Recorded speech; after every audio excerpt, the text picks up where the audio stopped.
I wasn't a film student. I was an art student. So I did things to film that people would go crazy over. Like once we opened the can of film into the sunlight, because I wanted to see what it did to the film, and what it did, it had the side of the film was like a little burn on it. And we would put bleach on films, and I'd cut and then stick back together, and people in these telecine rooms up in arms, you know, because what are you doing to the film? It'd be like, and I'm like, but I'm not a filmmaker, I'm an artist. And I would do everything to film that you weren't supposed to do. So turn it upside down and screw it up. I want to do those things to film, and I'd managed to do that.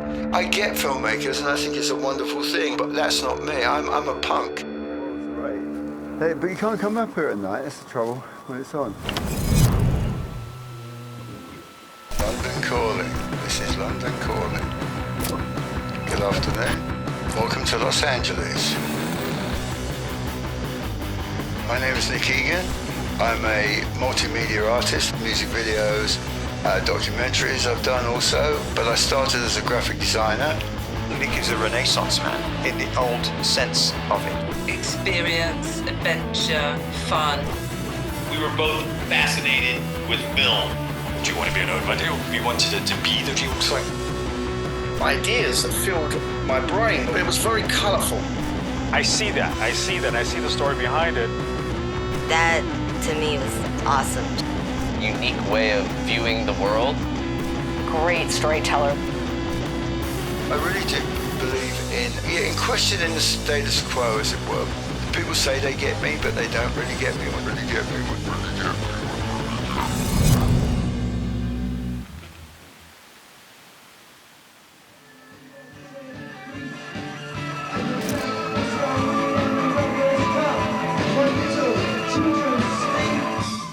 Nick formed a band which was called the Bears. I remember Nick managed to get the support slot, which I'm sure was very coveted. Don't know how he managed this, but they got the support slot to support Iggy Pop at the Rainbow in Finsbury Park in London. So the very first time I was ever on stage was doing backing vocals for Nick's band, supporting Iggy Pop at the Rainbow. So that was quite auspicious. But it all felt just like a load of fun, you know. It wasn't like, there was no game plan. It wasn't like, it was very playful. It was very innocent. It wasn't like, you know, other people's rock and roll stories that are dark and druggy. Ours wasn't at all. It was life-changing punk rock for those of us who discovered it as teenagers. If I hadn't met Pete and Nick, and I hadn't got into punk, I can't even imagine. My life would be very different, you know.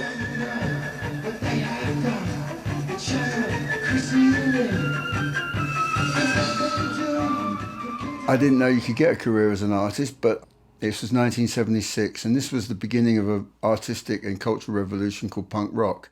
I had been previously to see David Bowie play at Wembley with 15,000 people in a restricted view seat where I could only see Bowie when he came to the front of the stage and would go back again. And as I left the arena, we were almost run over by his limousines. And I thought at the time, wow, what a fascinating thing that is. A week later, however, I was at a small club called the 100 Club on Oxford Street with about 50 other people. And the difference being was the guy standing next to me was in the band. And he got up onto stage, and this was the Sex Pistols. So it was a completely different turnaround from what music had been used to at that point. Music was an ivory tower. It was something you could not get to. It was so far removed, it was beyond your imagination. But punk rock managed to change all of that. It made the birth of the amateur.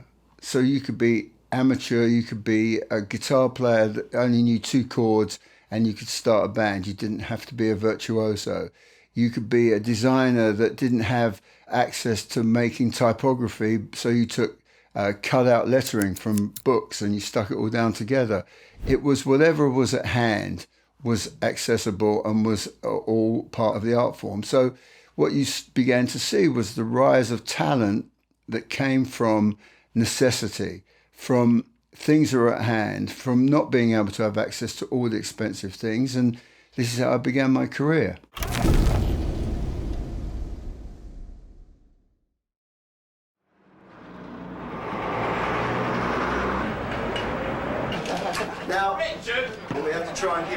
of decorum here.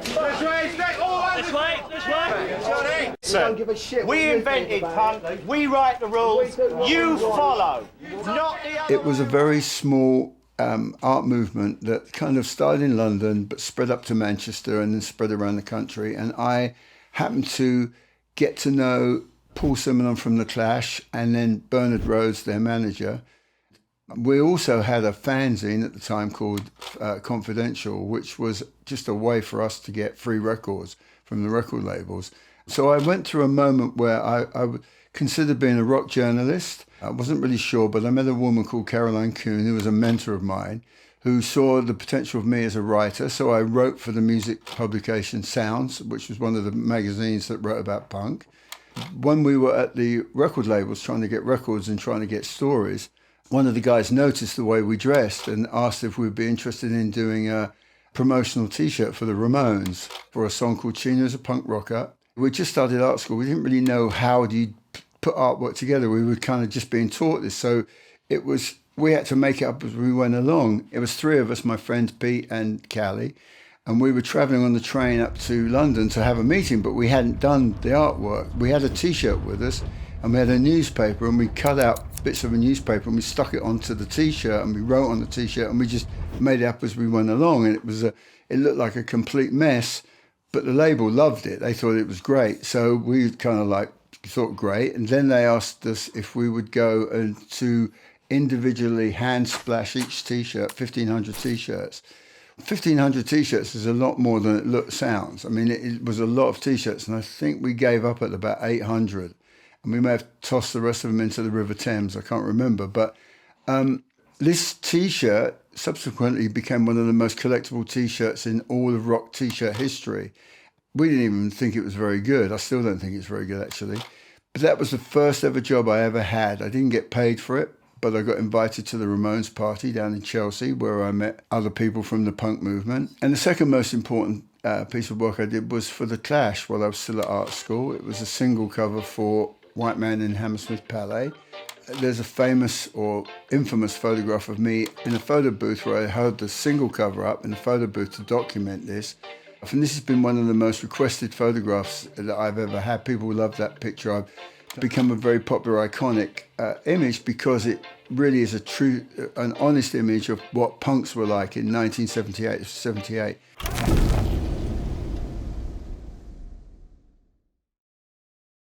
It was almost a revolution in terms of basically that we're going to play, even if we can't play very well, we're going to play. Even if we can't design very well, we're going to design. We don't give a shit what you guys think of. That was the attitude I grew up in. It was a great... The next thing that happened was Bernard Rhodes, who managed The Clash, also managed a band called Dexys Midnight Runners, and this is my first album cover. This was a picture of a boy, an evacuation in Belfast, who was looking directly into camera. The look on his face was, you didn't know whether he thought you were the enemy or you were friendly, and everyone else was being evacuated because it was Belfast during the Troubles. We didn't have any clue about copyright, and the kid that was in the picture, they found the kid, and he became a celebrity based off it. Luckily, we weren't fined or sued for it. And whilst I was working with Dexys at EMI, Malcolm Maclaren, who was the manager of the Sex Pistols, had a band called Bow Wow Wow, a band that were, I have to say, I found much more appealing to my taste than I did Dexys Midnight Runners, with this diverse mixture of Afro-Caribbean, Asian, London. I would say Bow Wow Wow probably the first diverse group in the UK, if not in the world. And we wanted to use a classic painting. The choices were Fragonard's The Bolt, which was a picture of a man closing a bolt on the door and a girl trying to stop him from doing it. The other one was Delacroix's Liberty Leading the People, which is the French Revolution of the naked breast girl holding the French flag and marching across the rubble of the French Revolution, which I particularly liked. And then there was Edouard Manet's Luncheon on the Grass, and that was a picture of three people sitting down on the grass, two men and a woman, and the woman was naked and the two men were fully dressed, and there was another person in the boat in the distance. It was set in this wood-like setting. On the day of the Déjeuner Sur l'Heure picture, I'm talking to Malcolm. They're setting up the shot, you know, getting all the camera work. We're at the location in Box Hill in Surrey, beautiful location. I said, Malcolm, it's all going well, you know. And he goes, I don't care about you. You're not even going to be in the picture. I said, what? What do you mean I'm not? I'm in the band. I said, well, and I looked at the picture. I said, look, I can be that patch of light. I said, there's a boat there. I can be that boat, that patch of light. Okay, then, Gorman, you can go in. You can be in the boat. I blagged my way into the picture. So I had we had fake tattoos drawn on. So I had a fake tattoo of a snake. I thought that was cool. I took my shirt off. I had my stupid blonde hair, and I don't know, some red thing in my head. I can't. And I got in this little rowboat, and I'm getting in the picture, and they're going, yeah, Leigh, yeah, you need to be in that patch. I thought, well, they're trying to get me out of the picture now. Jesus, bleed now. So they carry on clicking away and making adjustments, and I'm in the water. I'm not really, you know, I'm close enough, but I don't know what people are saying, and I'm just going, hurry up, come on, take the bleed picture. And eventually, you know, I'm sinking in the water, and the boat sinks, and, you know, the photo shoot's over. And, you know, I carried on pretty much being ignored. Nobody saw this as anything to do with sexuality whatsoever. We just saw it as a reproduction of a masterpiece. It was only the British media that saw the salacious side of it and saw that side of it. It's now in the National Portrait Gallery, this picture, because of the importance it was in terms of then in the 80s. By this point, I was beginning to get a little tired of the London scene because it was so small and there was always somebody who was going to do it cheaper than you were.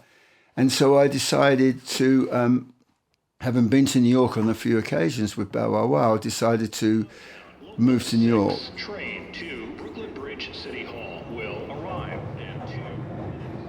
New York was the greatest city in the world visually. It was top, there was neon that didn't work because in the street, but it was a massive inspiration to me. I spent the first 2 years going out to nightclubs and staying up all night and getting wasted and partying because that's what you did.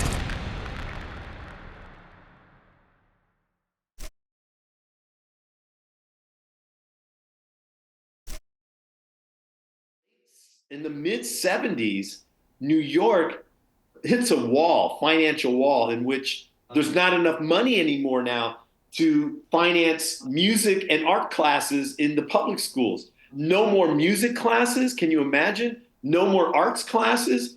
Uptown in the Bronx, you've got latchkey kids, middle school and high school kids. Their parents, if they had two parents, they were both working. So they were unsupervised.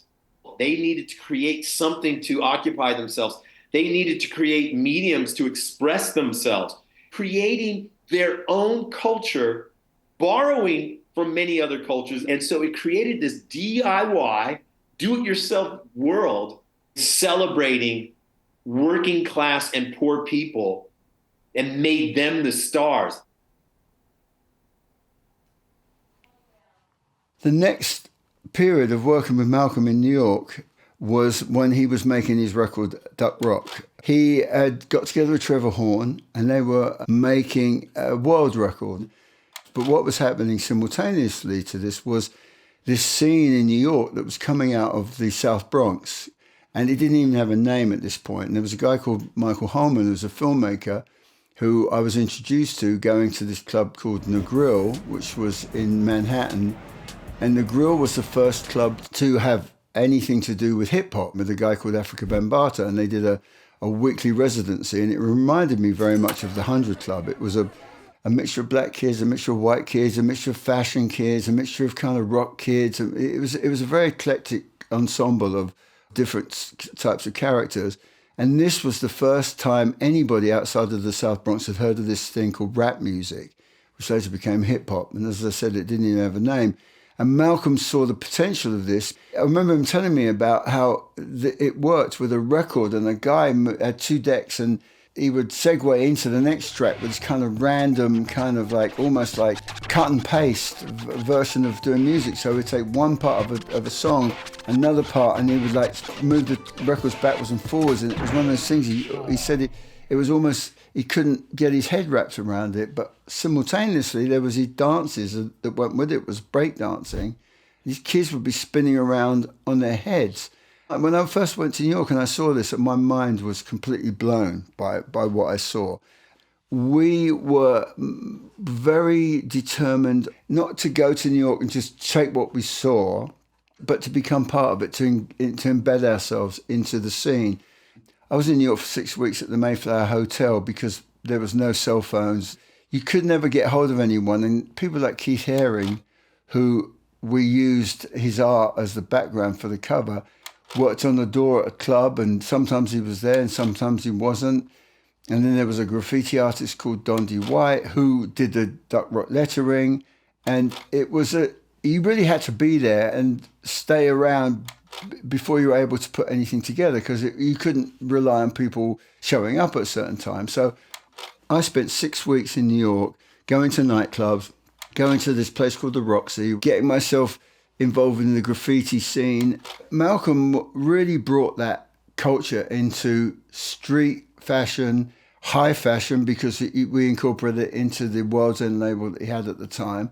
Video, music, he brought that culture to Europe. It was already in New York and he wasn't the first to do it, but he was the first to bring it to Europe with a track called Buffalo Girls,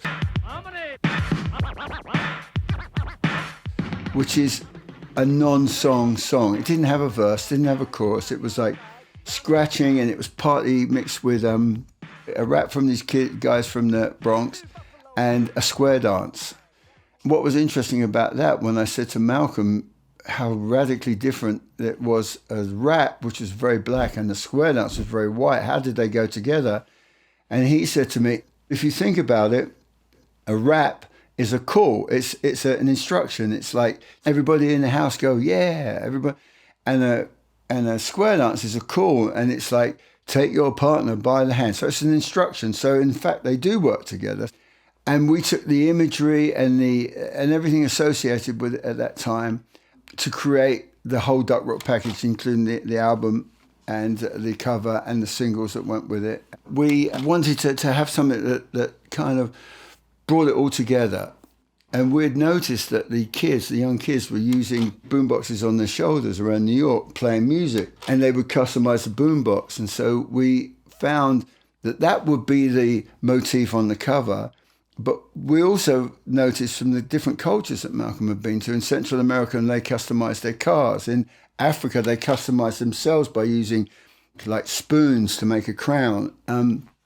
So we created this thing we called the Duck Rocker, which was a boombox which had graffiti on it and it had horns on it, and it became almost like a creature of its own, and it became like a deity to the Zulus who saw it. They thought it was some god because it had these horns attached to it and it had this fur on it. That album cover is now in the Museum of Modern Art permanent collection. Hip-hop is probably the biggest musical revolution in the history of music. It's like it influenced everything. To be part of punk rock, the beginning of punk rock was one thing. That was pretty amazing. But to be part of the beginning of punk rock and of hip-hop was pretty incredible.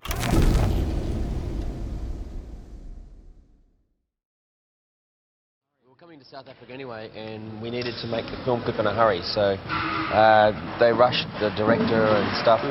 Nick Egan, who has actually made 2 album covers for us, Kick and X, and he's directing the video. Sorry, 3. When I was in New York, I got the chance to develop who I was as an artist. Worked with Bob Dylan on 2 of his covers, with the Psychedelic Furs, with Iggy Pop, a group called Book of Love. In New York, I'd heard a song called What You Need by a band called INXS. I didn't know who INXS were, but I loved this track. And one day I was walking along the street with a friend of mine. I said, oh, I love this track. And she said, oh, that's INXS. They're friends of mine. They're playing at Madison Square Garden. Would you like to go to the show? You and Michael would get on great. I went to the show at the Madison Square Garden, saw them play there, and what I noticed about them was you didn't know couldn't tell who the singer was. He was kind of into the background, but when I saw them play live, this guy was a born star. I met Michael, we got on great, we became really good friends, and I said to him, I should do your cover, I've got an idea for what you should be. he said, great, you know, come to Sydney. So I got a ticket. I went to Sydney. I got down there. He said I could stay with him. Hi, Nick. It's Michael. How you doing? Just give me a call. It's fine for you to stay at my place if you want to. That'd be great, mate. And I'm in the studio right now. Give us a call if you get in. Tonight I'll be here, you know, till 9 o'clock tonight. Okay? Bye, mate. I thought the thing I needed to do was embed myself into the band and go to the studio and hang out with them and talk to them and get an idea of what they were about. In the days of doing album covers, to me, it was really important to spend time in a recording studio with a band because you got to know who that person as a musician was.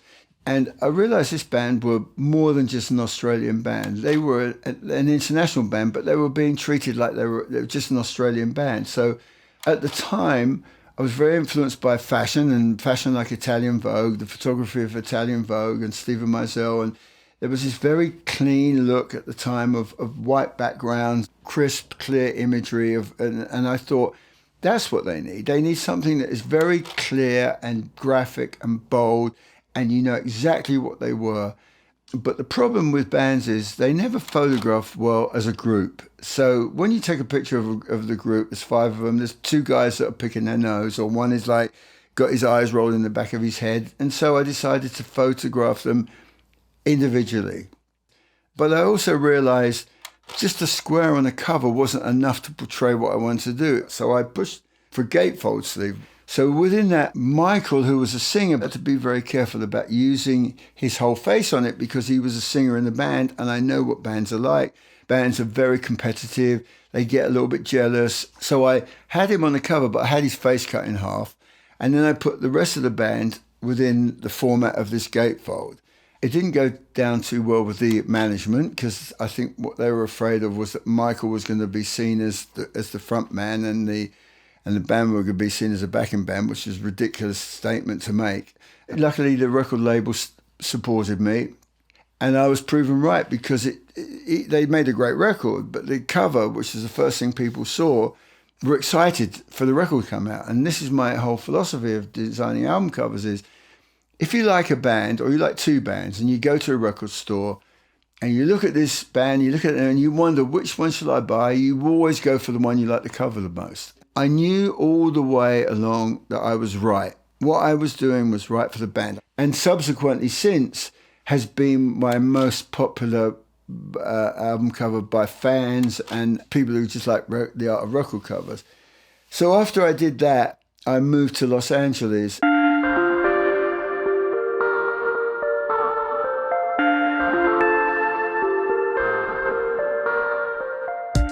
Was a big film fan of Hollywood in the 50s, and she used to collect all these annuals about Los Angeles. So even before I came here, I was very familiar with it. And my first trip here was with Bow Wow Wow, and it was everything I expected it to be.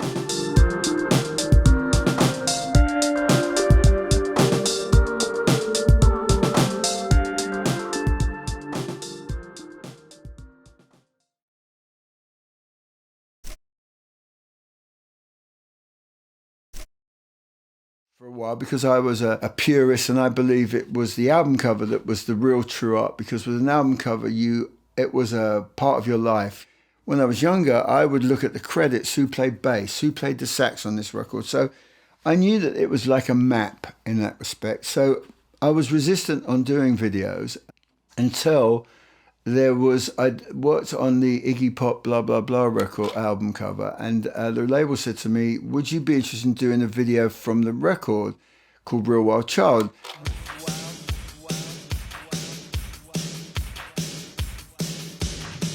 We've got Iggy's performing at the Ritz. All you got to do is get it edited, maybe put some graphics in it that go to the... And so I agreed to do it, and once I did it, I was completely bitten by the bug of it. I mean, the fact that you needed a team of people to sort of help me put it through. And so I did the video, but I also realized that I was now in 2 areas. I was a very successful album cover where I could open any door, any label in the world. And people would be confused because they'd go, well, aren't you the guy that does album covers? And yeah, but, well, okay, videos. So if I'm going to be a music video director, I've got to do that. So I put my focus in doing that, and I built gradually, and I worked with Wendy and Lisa, who were with Prince. They gave me a break. And then a group came along from Scotland called the Soup Dragons, and they wanted me to do pretty much what I wanted.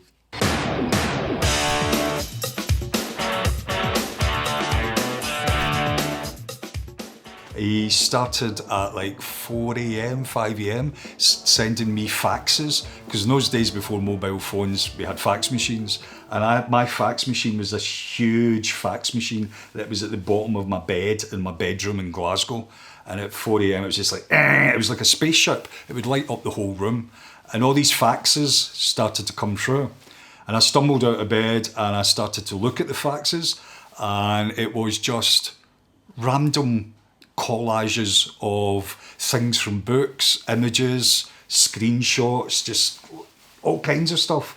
And I remember standing there just thinking, this is even before I spoke to him, thinking, this is the guy that needs to make this video. It was just like an instant connection.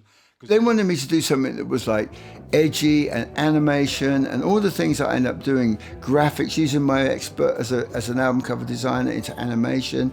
I went along to the editing suite when he was starting to edit. Most of it was shot on film, so they were like transferring the film onto the big kind of like, I don't know what they're called, those big VHS cassettes back then. So they were transferring it over, and every time he pressed stop, it went through the gate and started to slow down and stretch.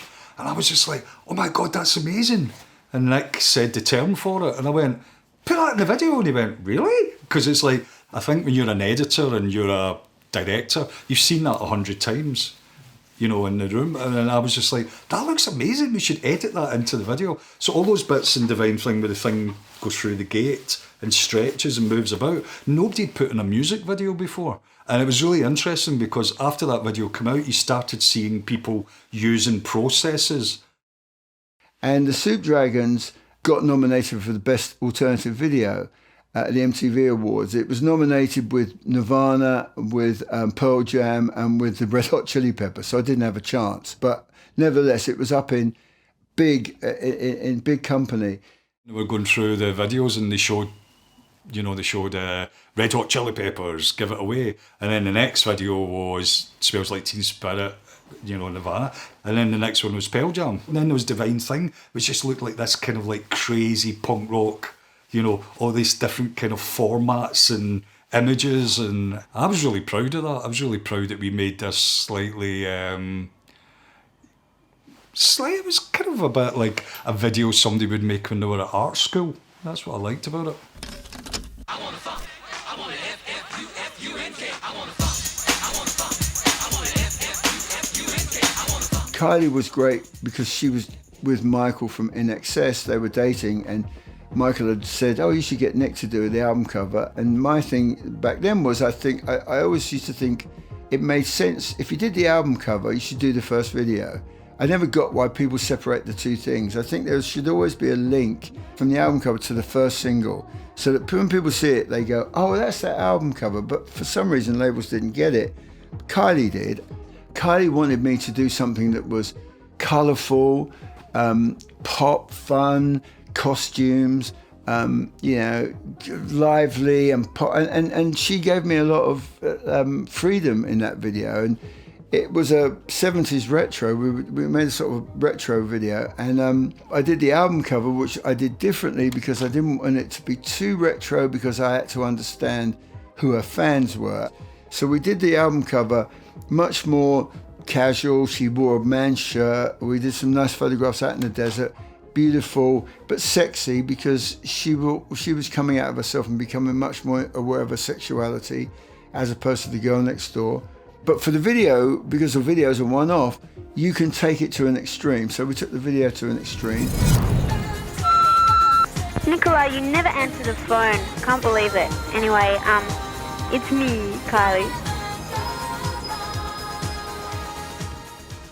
Okay, we shot here on the bridge facing that way. Wide angle lens looking up at the Bonaventure Hotel. So the camera was all set up here and the crew were here. And then we're Kylie in the foreground and the dancers behind her. So I'm Kylie. although I'm a foot and a half taller than her. She was here. Down a little bit. And dancers were over here. With guys and girls, and this is downtown LA. It's still the same. All these buildings, no new buildings. And then we took a Cadillac, a red Cadillac, and we drove around downtown with the dancers in the car. And then we did the studio stuff in a place called the Triangle Stages, which used to be the Mac Sennett Stages. And he was one of the original film producers who produced all the Sennett comedies, like I think Chaplin and everything. Great place. That's just up the road. So there you go, Kylie.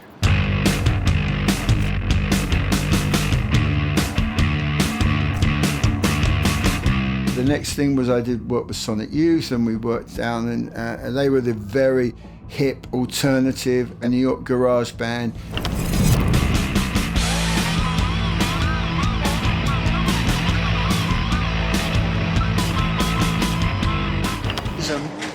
And I kind of made this like an Albert Speer reference, the famous Nazi architect, because of the concrete and the totalitarian landscape around here. And I had track bikes racing down here. But when we were there, we had to have a medic with us because there's 5 strains of hepatitis in there. It's a very bleak location, but it's brilliantly, the walls of it, like architecture. Architecturally, it's a fantastic backdrop because you've got all these angles and you know you got it where it's blown out in areas and with a shadow. It's great. It's like being in a big studio. We had Sonic use that bridge down there. We set up a stage and we shot them playing in front of that bridge.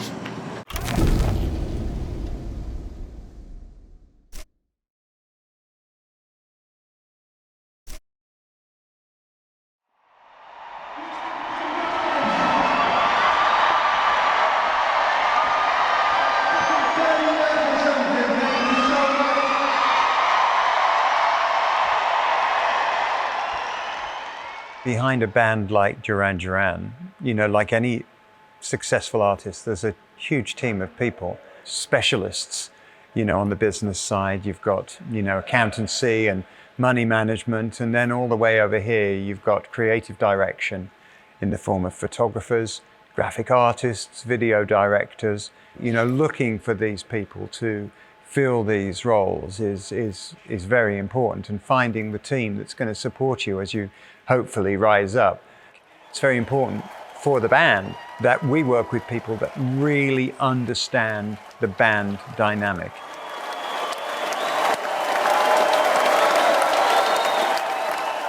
Duran Duran came along through a friend of mine, a mutual friend of mine, an actor called Billy Zane. It was in London and I was in London, and he said to me, "Oh, John Taylor from Duran Duran wants to get hold of you because they'd like you to do an album cover." And John and I hit it off straight away. We got on great. And they had this idea to do an album cover, which I love because it spoke to me. It was very punk. And really, when I think about the cover now, it is the ultimate punk rock cover. They decided they didn't want to use expensive photographers because they'd done that. And so between myself and the band and Nick, they had this idea of using their parents' wedding pictures. And that was a test in itself because a wedding picture is usually very kitsch. You know, it's very difficult to avoid that. But I came up with this idea of using the influence of Robert Rauschenberg, the American pop artist who did mixed collage with paint. And so layering pictures on top of pictures. So the wedding pictures became embedded into the actual work itself, as opposed to here's a picture, here's a picture, here's a picture, here's a picture. They became part of the actual fabric of the cover. I said, in conjunction with them, we should use like printout lettering, like from a letter printer, gold leaf, just stuff that was around, handwritten, tape. They had the idea of their photo shoot being a photo booth. So I took all that and created this collage called the Duran Duran record. It was called Duran Duran Duran Duran, but it got the nickname The Wedding Album because of the album cover. We went with Nick to a photo booth. There weren't many photo booths in London at that time. We went to a photo booth in North London, and we're there with putting in our pound coins, and getting all these. And Nick was the perfect person to take that package because he understood the DIY nature, but he also understood that at the same time, it was a deluxe package that he was presenting. And along the way, somehow, we came to know that he was directing videos, and that that he'd be a great man to make the video for Ordinary World, which was different again. It was a really pivotal time for Duran. We were trying to establish ourselves in a new era. We knew we had a song that had the potential to really to re-establish the band, and and at that point, videos were still super important. That you got the tone just right, and he did that.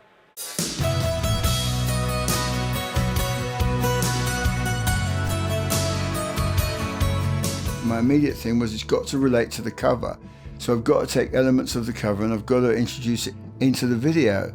So I took the concept of the wedding and placed this girl in this environment, getting married, of which the band are interspersed between her walk, having just got married, and her reflective thoughts about, is this the right thing? This is a big world. Is this going to be the end of something or the beginning of something great? And I took the motif of Ordinary World actually being ironic and actually being an extraordinary world. The world was full of these extraordinary things like these gardens and these plants and these flowers, and I interspersed it with some of the more negative things like homelessness, and created a video from that, and still using all of the elements of animation that I took from the album cover. And as I said, when I first did it, I threw everything into it and it was a complete nightmare. And my editor, Don Wilson, told me to take some time out and go and sit down and take a couple of days off, and he'd edit it. And he edited what is now the Duran Duran Ordinary World video, which is probably it shot me to stardom as a director. And that also helped Duran Duran come back into becoming a supergroup again. I decided to take a trip down to Huntington Gardens where we shot the Duran Duran video for Ordinary World. And I thought I would take with me Frank Carlos, who owns a camera rental lighting company called Deckhand.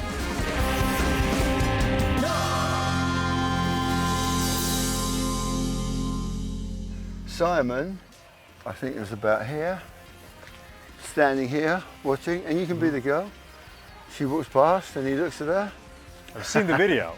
You've seen the video, yeah. So, I probably saw it 10 times last night. And I'm still thinking like, I don't think I got it all in. So, I can see it a million times and probably take something else from it every time.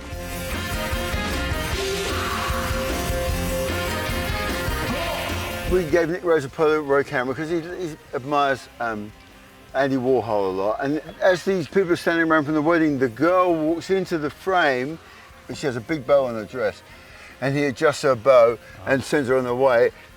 Each band member comes across this girl, and into her life.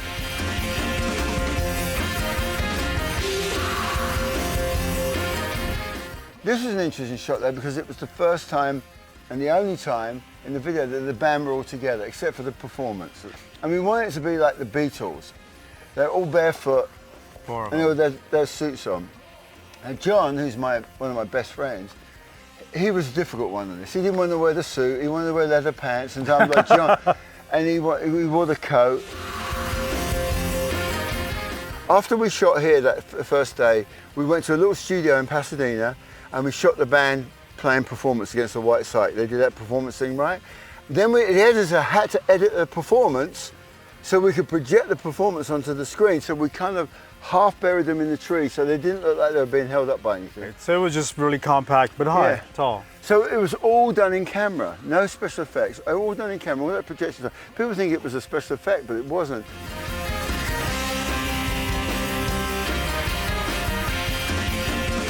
I found a guy that Nick Rose knew, that Dean Chamberlain, a brilliant artist. He would open up the exposure on the camera and run around and paint the trees with light. Well, he did that with flowers, so we had these gigantic, beautiful flowers as well, so it was a great sort of homage to nature altogether. But you couldn't do that in a day, so we had to do it at night. So we got the edit back, we got the girl back, we got some of the extras back a week later, and we came back here. We only had half a day. It was so complicated. That's beautiful. coming to the last part of the day, it's dark, everyone's tired. It pissed down with rain. I mean, it absolutely pissed down. Wedding's off. It was like a message from God. He waited. Yeah. And he's like, I've been holding all day. Yeah. I always made it a point in any job I did to go each crew member after the shoot and thank them. And so many directors don't do that. Right. So many directors go, they don't want to talk to the PA, get lost. Oh, I've heard of them. Yeah, and I'll speak to the PA and I'll listen to them, and I'd go for a drink with them after. We all went for a drink afterwards in somewhere in Pasadena. And people like that. They like to be acknowledged for the work they do, because these guys work hard. It's just like human relation as well, you know what I mean? Exactly. It's just basic human relations 101. This is what sold it to me. It's like another planet. If you look at these little aliens everywhere, yeah. It's so spectacular here. And this is where I had John, basically. And John was, the girl was standing still, not walking. John walked right past into the shot. But there is a shot in there that is my favourite shot of all. It's the girl, she's walking through this and she walks right to the camera.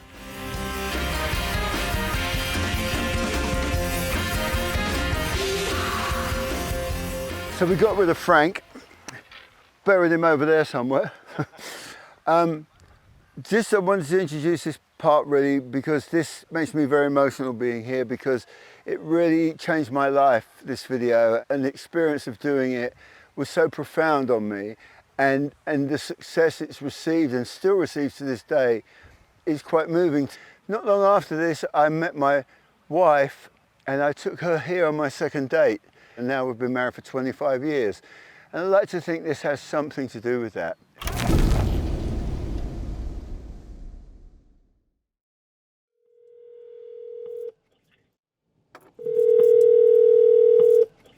Hey. Are you here? Hi, I'm here. I'm right across the street from Prince Pizza and Salt and Straw. Okay, let me see if I can see where that is. I mean, we'll probably drive around there. It's on 3rd. It's actually just round the corner, though.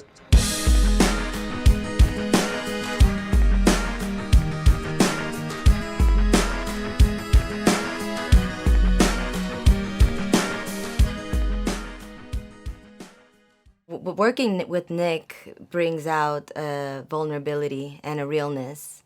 And yeah, it's very different when you've come from a place of, I don't know, for me, I was, being set up with photographers that I had maybe never met before, and working and doing music videos with directors that I didn't really know, and just feeling very like robotic almost. And what Nick does is he'll put you in environments that maybe are familiar to you or not familiar to you, but they tend to bring out the honesty in what you mean, and there's something about that you don't get really from a lot of directors or creatives.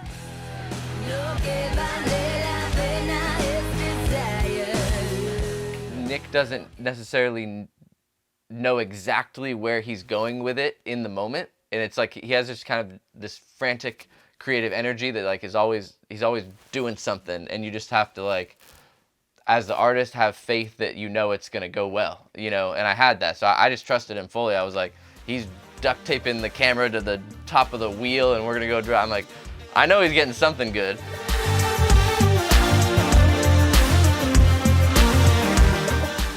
I love the spontaneity of what I do, and I love the fact that when I come up with a concept, I call it controlled spontaneity. So what I basically do is have an idea and a thread that I want to follow, but along those lines, there's the opportunity to go, oh, I see that bush out there. We should shoot something there. Or I see this, or this person walks into the shot and I go, let's get them in the, some people have to have it all controlled. You want to have surprises. And so I like that idea of surprises. Or, I've been in situations where we are like, we're not getting the place we want to be. And I'm like, in real life, it would happen. It'd just be, well, we've got to make it work right here. Because that's what real life is. Sometimes you've got to make it happen. And so I will make something happen right on the spot where we're at. I want you to know that I'm happy. I did a video for this girl called Alanis Morissette, and it was her first American video. I wrote a 2-paragraph concept that said we're going to go to Death Valley, but I didn't know what I was going to do. And so comes the day of shooting, we drive to Death Valley, and I was getting a bit of a panic because I was thinking, oh, we're going to go to Death Valley. I know it's great and get some stuff out, but what am I going to do? I don't have a concept. And even when I got to the location where they shot Zabriskie Point, where Antonioni shot Zabriskie Point, I was thinking, I don't know what I'm going to do. And then out of the corner of my eye, I saw the photographer, Michelle, who was a friend of mine. She was carrying this case with her. And by this point, people are starting to go, Nick, we need to know what the first shot is. And this was like Madonna's record label. It was Maverick Records, and Freddie DeMann, who was Madonna's manager. It was a big thing, and this girl it was her first record. And out the corner of my eye, I saw Michelle was carrying a little case with her, and out of it was a piece of material stuck out of it. And I thought, that's the idea. The song was about it's about this girl who was like rejected by a boyfriend, and she was like pissed off at him. And so I thought, she is going to be like the Terminator. She is going to have this case, that's where her clothes are in, and she's going to walk across the country to get to this guy. So that's where the concept came from, and it ended up not just being the biggest video, it ended up being probably along with Duran Duran, my most successful video, and it got put in the top 10 videos of the last 25 years for the reason it created a different view of women in a band, because women in bands were just things to look at. This girl was like really tough, and so it's the top 10 most influential videos of all time. And I laugh at that because I think that I just made it up on the spot, like off the cuff.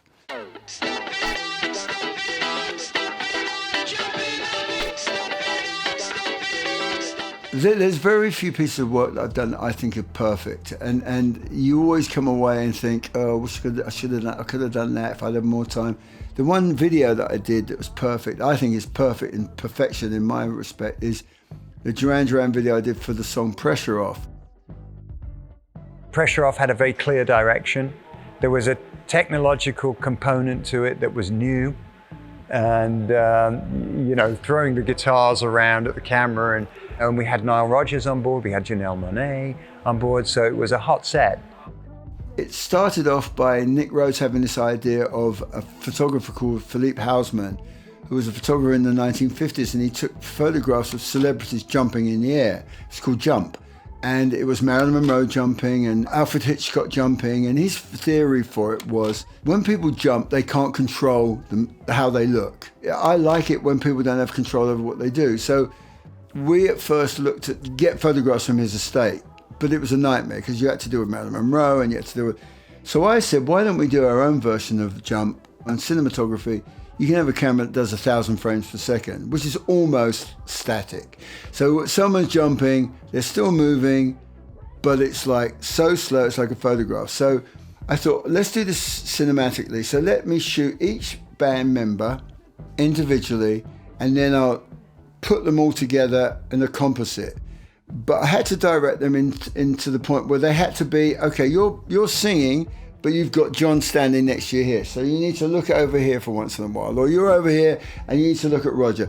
So I gave them these eye lines to look at because I wanted it to look like they were all within one, like it was all one shot. I also had to come to Los Angeles. I shot this in London.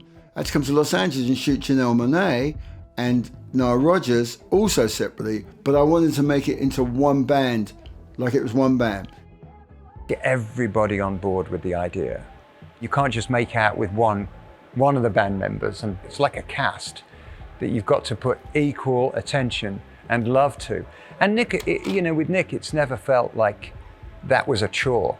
It's always felt like he's happy to do it. He loves it. He loves Roger. He loves Nick. He loves Simon. He loves me. I mean, he's happy to engage with each and every one of us, and we all love him.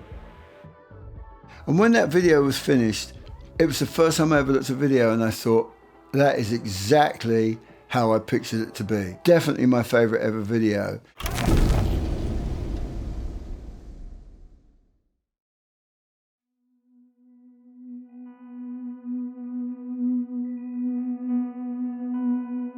I've kind of moved more into doing art, my own paintings, which is my first love. I wanted to be Picasso when I was younger, but doesn't everyone? I wanted to be able to get up and paint how I felt and do things how I felt rather than for somebody else. I wanted to be able to express myself through my inspirations without it being a job, without somebody paying for me to do it, because that way it's more honest.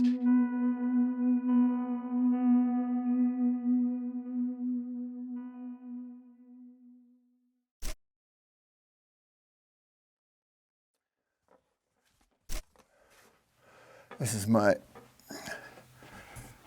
Union Jack, made out of all the fabrics that were invented in the UK. Tartan, houndstooth, pinstripe, Prince of Wales check. I made it into a flag. These are all the people that have been, like musicians have been arrested, from Tupac, Sid Vicious, James Brown, Frank Sinatra, Mick Jagger, me, and Jim Morrison, Axl Rose, Johnny Cash, Elvis down the bottom, David Bowie. These are, and it's called I Fought the Law and the Law one. This one is the Cult.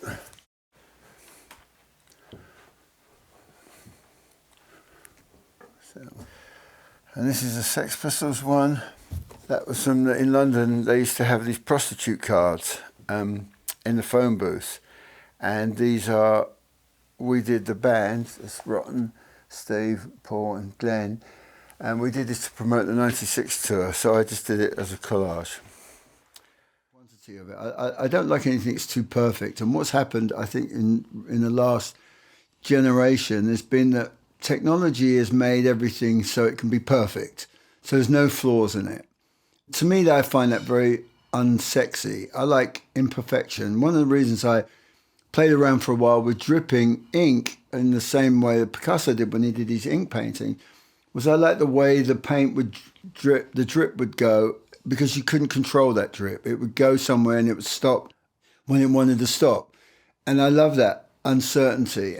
It's not perfect. There's a rough edge to it. There's sometimes, you know, I'll be trying to do something and I'll go, oh great, I'll grab that leaf off of that plant and I'll use that as something. Or if I make a mistake, I keep every mistake I've made. I've thrown everything down at once and it looks great the way it is and I shouldn't really touch it. And then I start to move it around and it kind of ruins it. So there's something about the spontaneity of things I really like. The way things will arrange itself in a natural way.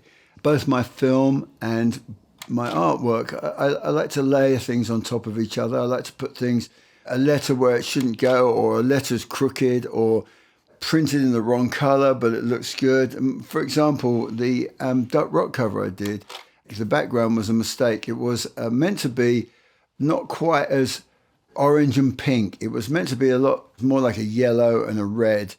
When the proof came back, it was wrong, but we didn't have time to redo it. So we had to go with what it was, which is that pink and orangey kind of background colour on the Keith Haring print, because Keith Haring only gave us a black and white ink drawing. So I could make that whatever colour it was. And at first I hated it, but there was a certain thing about destiny, because now when I look at it, I can't imagine it being anything else but what it was. Even though I was against it, I grew to think, you know what, this is actually the right colours. This actually looks better than the colours I originally imagined it at.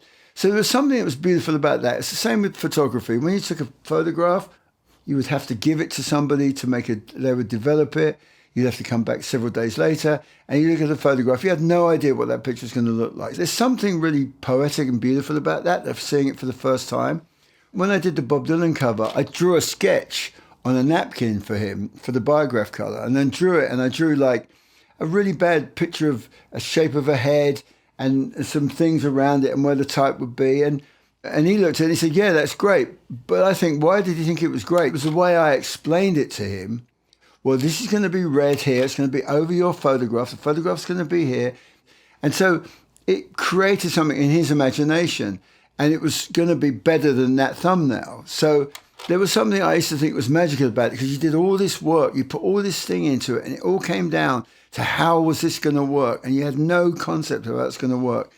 And when it did work, it was such a wonder. Whereas now, you see how it works from the beginning. There's no adventure anymore. It's like the adventure is getting there, but once you're there, before anyone's seen it, you finished it. So everything's finished before it used to be. So there's something great about the immediacy of it all, like Polaroid used to be. But there's also something, that sensuality of it is a little bit lost of that moment between finishing and the process it went through to it being delivered. That was a magical area that you had no control over. That it was just like, well, you had control over it, but only up to a certain point.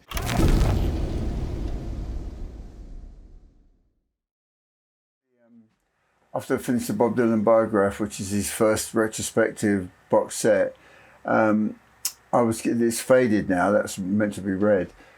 He gave me this and he signed it to me, which says, "For Nick Egan, thanks for making this what it is. You're a star, Bob Dylan." This is the proof. I was talking about proofs yesterday, how you had to go through the whole thing and that you couldn't really imagine what it's going to be like until you got the proof. These are all the printer's proof markings here for the INXS cover. This is from the original Clash, when the Clash plays is from 1976. I took this off of a wall in the ICA in London. The Clash were they played a couple of weekends in a row, and I took this poster, this Xerox off the wall. Sex Pistols by Bob Gruen, who's I'm working with on the book. And this is a design I did for a t-shirt. And these two pictures down here are by a photographer called Ray Stevenson, who's a friend of mine who did the early pictures of the Clash and the early pictures of the Sex Pistols. He gave those to me. This is an interesting one because there you go. It says, "Self-doubt scares the shit out of me. You forget the shit stuff you've done and you wonder where your head was at the time." That's my quote.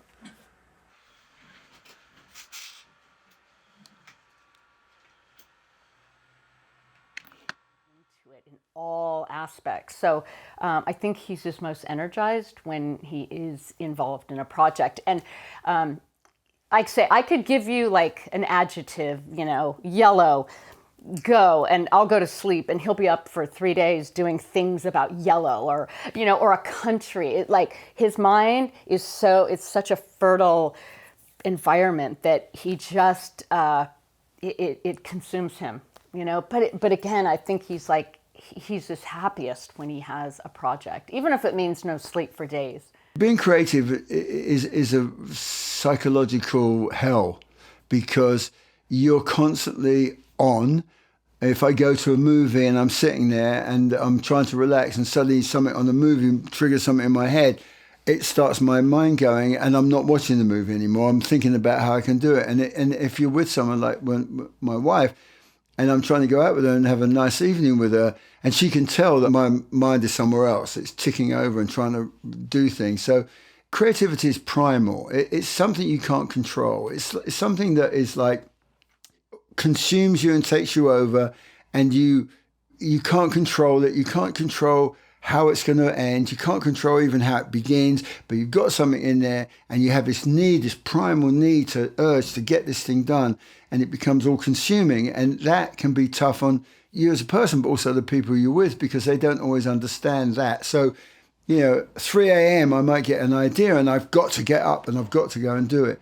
It's such a primal instinct that happens.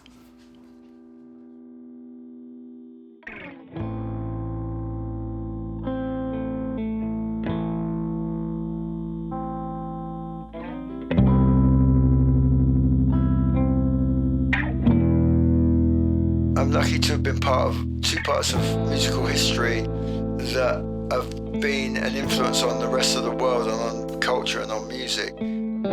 I don't have the ego to say that I'm the big guy that influenced everything, but I certainly was part of something special.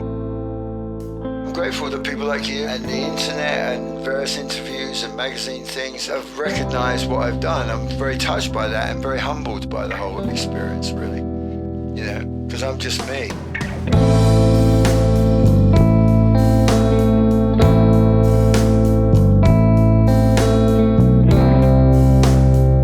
Very emotional personality.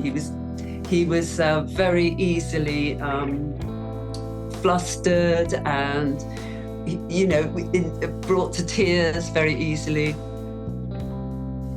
Enthusiastic, humble, and his brain jumps around a bit like mine does, and Malcolm's does.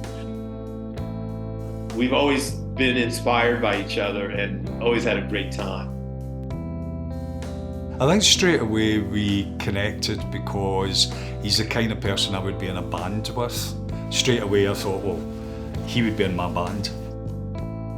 I like being real, I like being silly, I kind of like being... I was able to really be myself around Nick. I would say that Nick is unlike anyone I've ever met in my whole life. He has the most creativity and the most energy of anyone I've ever met. He's a great storyteller, which is, I think, why he's a great director. He brought Nick over to our house and, you know, I mean, it was just like meeting a brother, really, an old friend.